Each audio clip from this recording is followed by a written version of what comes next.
Everyone, नमस्कार। वंदना academy में आपका स्वागत है। तो आज हम चर्चा करेंगे कि जैसा कि आपका सीटेट का नोटिफिकेशन आउट हो गया है और आपका एग्जाम 7 जुलाई को है, तो कौन कौन इसमें फॉर्म भर सकता है और कब तक फॉर्म भरे जाएंगे, किस तरीके से तैयारी करें पेपर फर्स्ट की, पेपर सेकंड की, तो सब पर आज हम खुलकर चर्चा करेंगे, डिटेल में चर्चा करेंगे। तो वीडियो के लास्ट तक आप अवश्य बने रहें। और आप पहली बार अगर चैनल पर जुड़ रहे हैं तो प्लीज़ चैनल को सब्सक्राइब भी अवश्य कर लें। नमस्कार साथियों, वंदना अकेडमी में एक बार आपका फिर से स्वागत है। तो जैसा कि आपका फाइनली नोटिफिकेशन सीटेट का आ गया है और आपके कल से यानी 7 मार्च से आवेदन शुरू भी हो गए हैं और ये आपके आवेदन 2 अप्रैल तक चलेंगे। ठीक है, 2/4/2024 तक। और इतनी जल्दी सीटेट का नोटिफिकेशन आ जाएगा ऐसा किसी ने भी नहीं सोचा था। जहाँ तक ये है कि मैं आपको हमेशा कहती रहती थी कि सीटेट का जो आपका एग्ज़ाम होगा वो आपका जुलाई या अगस्त में होने की पूरी संभावना है, लेकिन इतनी जल्दी नोटिफिकेशन भी आ जाएगा ये मतलब बिल्कुल भी नहीं सोचा था। आपका अप्रैल या मई में नोटिफिकेशन आने की संभावना थी, लेकिन सीटेट ने मतलब आयोग ने इतनी जल्दी नोटिफिकेशन दे दिया है। तो ये भी आपके लिए एक अच्छी ही सूचना है, क्योंकि जब तक नोटिफिकेशन नहीं आता है तब तक हम किसी भी चीज़ की तैयारी अच्छे से नहीं करते हैं। तो अभी आपके पास समय भी है, तो अच्छे से अपनी तैयारी करिएगा। और इसके साथ ही साथ जुलाई में आपको बीपीएससी की तरफ से एक बड़ी भर्ती भी देखने को मिलेगी। तो सीटेट आप अवश्य पास करिएगा, सफल होइएगा और अपनी तैयारी आज से जम करके करिएगा। तो आपका जो एग्ज़ाम है वो आपका 7 जुलाई को होगा। आवेदन आपका 7 तारीख से यानी कल से शुरू हो गया है और आपका ये आवेदन 2 अप्रैल तक चलेंगे।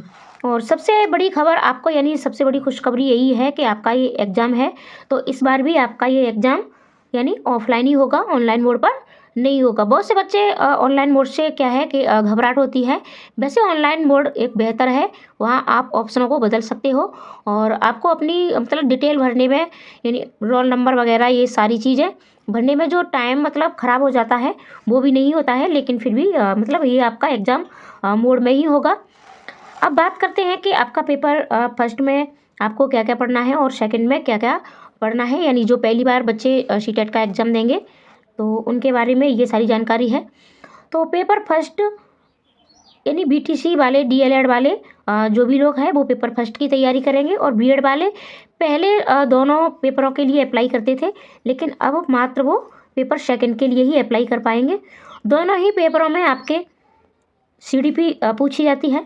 ठीक है, ये भी आपकी 30 नंबर की होती है। और पेपर फर्स्ट में आपकी ईवीएस ये भी 30 की, मैथ भी 30, भाषा 30 और इस तरीके से ये आपके आते हैं।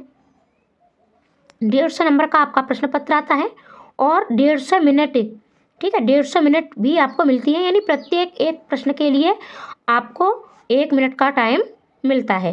तो सीटेट में आप ज़्यादा से ज़्यादा प्रैक्टिस सेट लगाइए, क्योंकि जब तक आप ज़्यादा से ज़्यादा प्रैक्टिस सेट नहीं लगाएंगे तो ये टाइम मैनेजमेंट नहीं हो पाता है। बहुत से बच्चे जाके यानी 80 से लेकर के और 89 तक रह जाते हैं और उनको वो सीटेट पास नहीं कर पाते। तो ऐसा बिल्कुल भी नहीं है कि ये लोग मतलब उनको पढ़ा नहीं है या फिर उन्हें पता नहीं है। पेपर आते हुए भी टाइम मैनेजमेंट नहीं कर पाते, यानी वो इतने ही प्रश्नों को सॉल्व कर पाते हैं, बाकी के आगे के प्रश्नों को वो सॉल्व भी नहीं कर पाते हैं, यानी वो 150 में से 120 प्रश्नों तक ही पहुंच पाते हैं। तो टाइम मैनेजमेंट के लिए आप ज़्यादा से ज़्यादा प्रैक्टिस लगाइएगा। बात करते हैं पेपर सेकंड की, तो इसमें आपकी सीडीपी हो गई।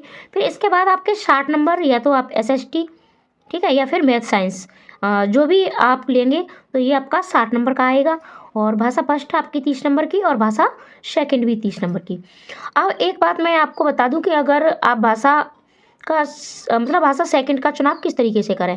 अगर आप हिंदी मीडियम से हो तो भाषा सेकंड के चुनाव में हमेशा संस्कृत को ही वरीयता दें, क्योंकि भाषा में आपका ग्रामर बेस कुछ भी नहीं पूछा जाता है। अगर आप या इंग्लिश लेते हो, ठीक है, तो इंग्लिश यानी फिर यहाँ आपको पेडागोजी की समझ में थोड़ा इंग्लिश में आपको कठिनाई होती है और संस्कृत आपकी हिंदी से ही मिली हुई होती है।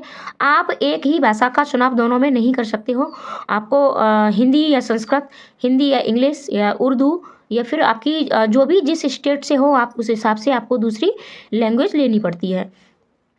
तो आप अगर फर्स्ट भाषा का चुनाव हिंदी के रूप में करते हैं तो सेकंड भाषा का चाहे पेपर फर्स्ट हो चाहे पेपर सेकंड हो, दोनों में ही आप संस्कृत का चुनाव अवश्य करें, क्योंकि आपके 2 पैराग्राफ पूछे जाते हैं, उनसे प्रश्न छाटने के लिए आते हैं। कुछ आपके पेडागोजी पर आधारित शिक्षण विधियाँ होती हैं, तो आप हमेशा, अब आपके फॉर्म शुरू हो रहे हैं तो संस्कृत का ही चुनाव करें। एक बात और मैं आपको बता दूं कि सीटेट में यानी पहले जितनी जल्दी आप फॉर्म डालते हो उतनी ही आपको अपने मन मुताबिक सेंटर मिलता है, ठीक है। तो आप जल्द से जल्द इसमें अपना यानी आवेदन कर दें, तो ताकि आपको अपने मनपसंद सेंटर मिल जाए। फिर लास्ट में क्या होता है कि आपको बहुत दूर दूर तक मतलब सेंटर मिलते हैं, तो ये भी आपको दिक्कत आ जाती है। और सीटेट पास करने के लिए आप अपनी भाषा को मजबूत बनाइएगा, क्योंकि 60 नंबर सीधे सीधे आपके भाषा के आते हैं, तो इसमें से आप 50, ठीक है, 50 नंबर भाषा में आसानी से ला सकते हो, दोनों के लिए, पेपर फर्स्ट हो या फिर आपका पेपर सेकंड हो, ठीक है। अब बात करते हैं कि आपको एनसीईआरटी पेपर फर्स्ट के लिए आपको 1 से 5 तक की एनसीईआरटी बुक्स अवश्य पढ़नी है, और पेपर सेकंड के लिए चाहे आपका मैथ साइंस हो या फिर एसएसटी हो, तो आपको 6 से 8 तक की भी बुक अवश्य पढ़नी है। चैनल पर आपको सारी क्लासें मिल जाएंगी, और अगर आप पीडीएफ चाहिए तो टेलीग्राम ग्रुप को हमारे को ज्वाइन कर सकते हो, लिंक डिस्क्रिप्शन में हमेशा मैं देती हूँ। और इस बार आपका जो सीटेट होगा वो ऑफलाइन होगा। ऑफलाइन के साथ साथ इसमें आपका कोई भी चेंजिंग नहीं हुई है। आपका आगामी जो सीटेट 2025 में होगा उसमें आपका सिलेबस में भी चेंज होने जा रहा है, बोर्ड भी आपका चेंज होने जा रहा है। तो इसके लिए आपको यानी जो भी पहली बार कैंडिडेट आप अप्लाई करोगे और जो भी सीटेट देंगे, तो आप 2011 से 2023 तक के पेपर अवश्य सॉल्व करें। चैनल पर भी आपको बहुत सारे प्रैक्टिस सेट कराए गए हैं और आगे भी कराए जाएंगे। सीडीपी की क्लासें अभी आपकी चल रही है, और सभी विषयों की तैयारी कराई जाएगी, बिल्कुल फ्री में तैयारी कराई जाएगी, और आपको नोट्स भी मिलेंगे। तो नोट्स के लिए आप व्हाट्सअप कर सकते हो, वहाँ से आपको नोट्स की पीडीएफ मिल जाएगी। तो ये सारी थोड़ा जानकारी है जो हमने आपको दी है। तो जम करके तैयारी करिएगा, जल्द से जल्द आवेदन करिएगा। आपके आवेदन शुरू हो चुके हैं। तो मिलते हैं अगली वीडियो में कि आपको किस तरीके से तैयारी करनी है, सीडीपी में क्या क्या पढ़ना है, और बहुत सारी वीडियो मैंने चैनल पर डाल भी रखी हैं। आप प्लेलिस्ट में जाके सारी वीडियो देखें। वीडियो अगर अच्छी लगी हो तो अपने दोस्तों को शेयर भी अवश्य करें, और लाइक कमेंट करना बिल्कुल ना भूलें। Thank you.